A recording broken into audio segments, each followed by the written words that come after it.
Hello बच्चों, स्वागत है आज की क्लास में। आज की क्लास में मैं आपको श्रीलंका के बारे में सब कुछ समझाने वाला हूं। इससे पहले मैंने नेपाल का समझाया था, आज श्रीलंका की बारी है। पॉलिटिकल साइंस चैप्टर 5 पार्ट 4 समकालीन दक्षिण एशिया जो चैप्टर का नाम है, जिसके अंदर आज मैं आपको समझा रहा हूँ श्रीलंका के बारे में। तो जो बच्चे चैनल पर पहली बार आए हैं वो वीडियो को लाइक करके चैनल को सब्सक्राइब कर ले, ताकि आपको ऐसे ही वीडियो रोज देखने को मिल सके। तो चलो बच्चों, आज की क्लास को स्टार्ट करते हैं।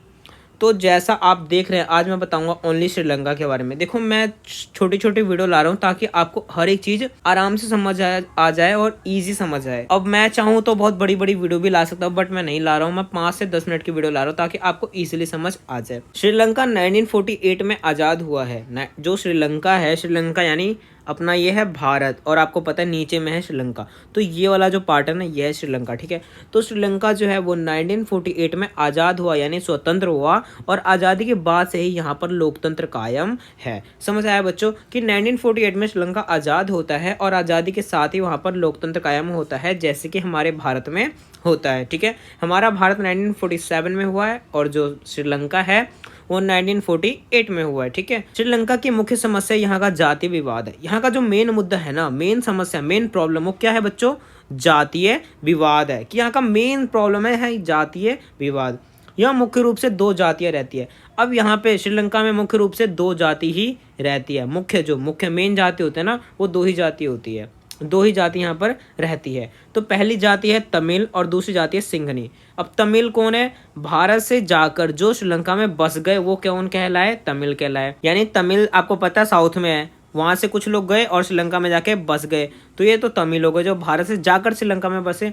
और जो सिंघली है, सिंघली श्रीलंका की मूल निवासी, यानी वो व्यक्ति जो श्रीलंका में ही पैदा हुआ और वही उसका घर है, वहाँ का मूल निवासी है, वो कौन है? सिंघली है। तो तमिल कौन है? जो भारत से जाकर श्रीलंका में बसे हैं, और सिंघली कौन है? जो वहाँ के मूल निवासी हैं। क्लियर? यहाँ तक आपको सब समझ आ गया। यहाँ तक मैंने केवल वही बोला कि आज़ादी के बाद 1948 के बाद जब श्रीलंका आज़ाद होता है, वहाँ पर लोकतंत्र कायम होता है। वहाँ की जो मुख्य समस्या है वो जाति विवाद है। यहाँ पर 2 तरह की जाति रहती है, एक है तमिल और एक है सिंघली। क्लियर?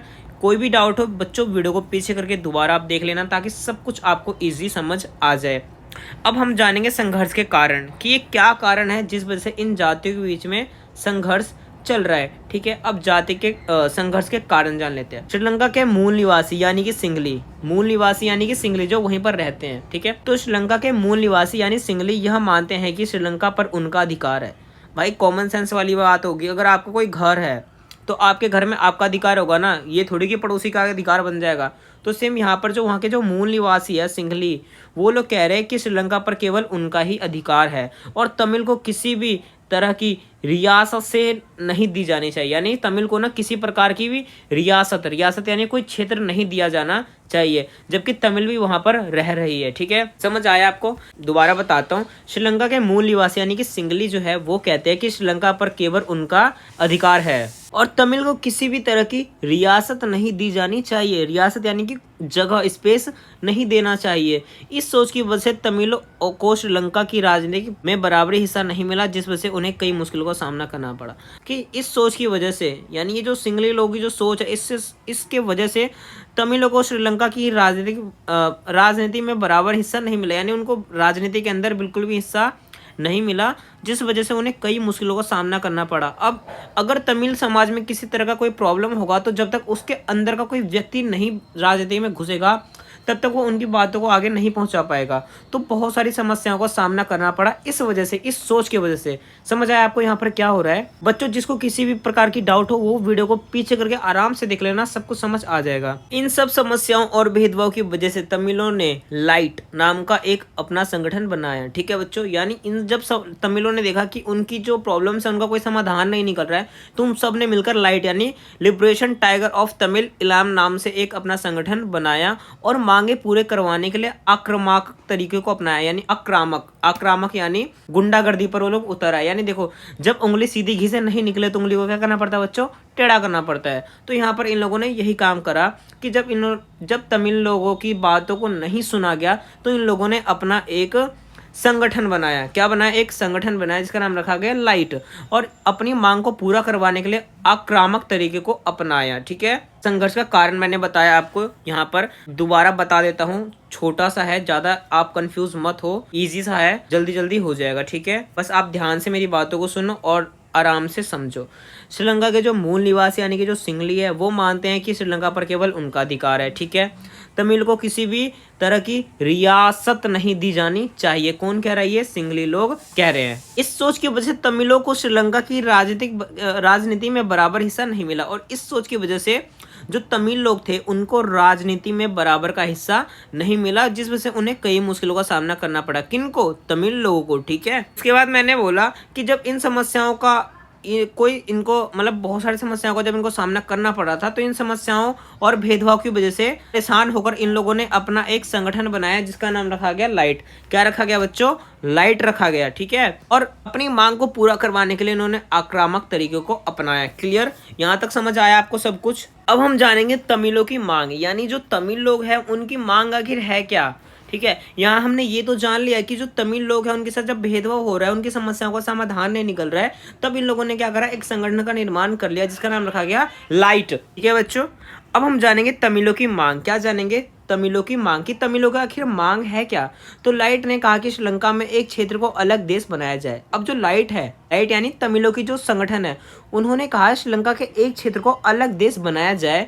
वर्तमान में लाइट और इसके समर्थकों को सफाया हो चुका है, और अभी के टाइम पे अगर मैं बात करूं, यानी देखो पहली लाइन में ये बोला जा रहा है कि जो लाइट है, जो संगठन है, वो कह रहे हैं श्रीलंका के आप एक क्षेत्र को ना एक अलग देश बना दो जिसमें हम लोग रहेंगे, यानी सारे तमिल लोग वहीं पर रहेंगे। ठीक है, परंतु अगर मैं वर्तमान की बात करता हूँ, मैं इस टाइम की प्रेजेंट्स की बात करता हूँ, तो लाइट और इसके समर्थकों का सफाया हो चुका है, यानी ये पूरी तरह से क्या हो चुका है? खत्म हो चुका है। और श्रीलंका के तमिल समान अधिकारों की मांग कर रहे हैं, और श्रीलंका के तमिल जो है समान अधिकारों की मांग इस टाइम पे कर रहे हैं कि जो अधिकार आप लोगों ने श्रीलंका के निवासियों ने सिंगलियों को दिए हैं, वही अधिकार तमिल के लोगों को भी मिलने चाहिए। तो इस टाइम पर इस मांग कर रहे हैं। ठीक है बच्चों, यहाँ तक समझ आया तमिल लोगों की मांग। लाइट ने कहा श्रीलंका के एक क्षेत्र को अलग देश बना दिया जाए। ठीक है, वर्तमान की अगर मैं बात करूँ तो लाइट के समर्थकों का सफाया हो चुका है, यानी खत्म हो चुका है, और श्रीलंका के जो लोग हैं यानी तमिल जो लोग हैं वो समान अधिकारों की मांग कर रहे हैं। जो अधिकार सिंगली लोगों को मिला है वही अधिकार तमिल लोगों को भी मिलना चाहिए। तो ये थी बच्चों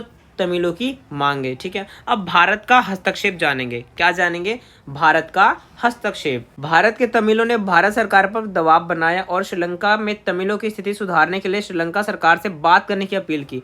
अब देखो जो तमिल लोग हैं वो है कहाँ के नागरिक?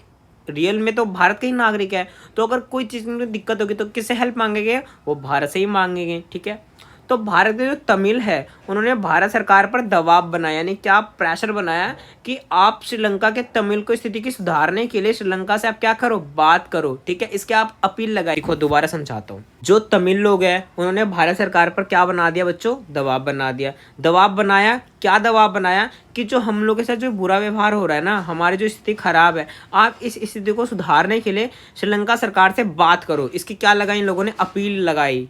किसको? भारत सरकार को। ठीक है, तो भारत सरकार ने श्रीलंका की सरकार से बात करने की कोशिश की। जब अपील भारत सरकार ने सुन ली तो भारत सरकार ने एक्शन लिया। उन्होंने बात करने की क्या करी? यहाँ पर कोशिश करी, और 1987 की में स्थिति को सुधारने के लिए शांति सेना भेजी। अब स्थिति को कंट्रोल में लाने के लिए जो भारत सरकार है उसने शांति सेना को श्रीलंका में भेज दिया। समझ आया? यह शांति सेना लाइट के साथ संघर्ष में फंस गई। अब ये जो शांति सेना भारत सरकार ने भेजा ना, ये लाइट के साथ ही फंस गई संघर्ष में। संघर्ष में क्या हो गई? फंस गई, और श्रीलंका के लोगों ने भी इस सेना का विरोध किया। अब जो श्रीलंका के जो लोग थे उन्होंने भी क्या करा? इस सेना का विरोध करना स्टार्ट कर दिया, और 1989 में भारत ने अपनी शांति सेना को वापस बुला लिया, और शांति स्थापित करने का लक्ष्य पूरा नहीं हो सका। क्लियर? यहाँ तक समझ आया? देखो इजी वे में मैं आपको बताता हूँ, ध्यान से सुनना। ठीक है, मैं नहीं चाहता मेरे किसी भी स्टूडेंट को किसी भी प्रकार का डाउट हो। ठीक है, हम ए को मानते हैं तमिल यानी श्रीलंका, बी हमारा है भारत। ये जो तमिल के जो लोग हैं इन्होंने भारत सरकार से अपील लगाई कि आप हमारे स्थिति सुधारने के लिए श्रीलंका है सी, इससे क्या करो? आप बात करो। ठीक है, श्रीलंका से आप क्या करो? बात करो। भारत सरकार ने एग्री कर दिया, बोला ठीक है मैं बात करता हूँ। उन्होंने इसकी कोशिश करी। क्या करी? भारत सरकार ने कोशिश करी बात करने की, और 1987 में स्थिति को सुधारने के लिए भारत सरकार ने शांति सेना को श्रीलंका में भेज दिया। ठीक है, श्रीलंका में भारत सरकार ने शांति सेना को भेज दिया। परंतु ये जो शांति सेना जो आई ना श्रीलंका के अंदर, ये जो शांति सेना श्रीलंका में आई, ये किस में फंस गई? ये फंस गई लाइट के साथ। किसके साथ? लाइट, यानी तमिल लोगों का जो संगठन है इसके साथ ये फंस गई। और श्रीलंका के लोगों ने भी क्या करा? हमारी शांति सेना का विरोध करना स्टार्ट कर दिया। ठीक है, सरकार ने जब देखा स्थिति काफ़ी ज़्यादा खराब हो गई है तो 1989 के अंदर जो हमारी शांति सेना थी उसको क्या करा? भारत सरकार ने वापस बुला लिया कि भाई अपनी सेना को वापस बुला लेते हैं। भारत सरकार ने अपनी सेना को वापस बुला लिया। जो शांति स्थापित करने का जो लक्ष्य था ये पूरा नहीं हो सका। ठीक है, तो ये था भारत का हस्तक्षेप कि मिल के लोगों ने हेल्प मांगी और भारत ने हेल्प कर भी दी, परंतु ये हेल्प पूरा नहीं सका, पूरी तरह से क्या रहा? विफल रहा, ये पूरी तरह से विफल रहा। क्लियर? यहाँ तक समझ आया? आगे बढ़ते हैं। अब हम जानेंगे श्रीलंका की आर्थिक स्थिति। आर्थिक यानी पैसों से कैसा अमीर है या गरीब देश है। ठीक है, हम इसकी आर्थिक स्थिति जानते हैं। गृह युद्ध के बावजूद, गृह युद्ध यानी अपने ही देश में युद्ध होना गृह युद्ध कहलाता है। तो गृह युद्ध के बावजूद भी श्रीलंका ने तेज गति से विकास किया है, यानी इतने सारे प्रॉब्लम्स के बाद इनके आपस के जनता ही लड़ाई करती है, मारकाट करती है, उसके बावजूद ये बहुत तेज से क्या करती है? विकास कर रही है। कौन? श्रीलंका। जनसंख्या नियंत्रण के मामले में श्रीलंका सबसे सफल है और जनसंख्या कंट्रोल करने के मामले में जो श्रीलंका है सबसे सफल रहा है। ठीक है, दक्षिण एशिया में सबसे पहले ही श्रीलंका ने अपने अर्थव्यवस्था का उदारीकरण किया और दक्षिण एशिया में सबसे पहले श्रीलंका ने अपने अर्थव्यवस्था का क्या किया? उदारीकरण किया है। और श्रीलंका के प्रति व्यक्ति सकल घरेलू उत्पाद भी दक्षिण एशिया में सबसे ज़्यादा है। तो ये है बच्चों श्रीलंका की आर्थिक स्थिति। आपको सब कुछ समझ आया? जिस बच्चे को अभी भी किसी प्रकार का डाउट है वो वीडियो को पीछे करके आराम से देख लो, सब कुछ समझ आ जाएगा। बहुत शॉर्टकट में मैंने छोटा सा वीडियो समझाया है, बनाया है। कल मैं आपको मालदीव पढ़ाऊंगा। वीडियो पसंद आई है तो वीडियो को लाइक करके चैनल को सब्सक्राइब कर देना। मैं ऐसे ही वीडियोस रोज लाता रहता हूँ। Thank you so much.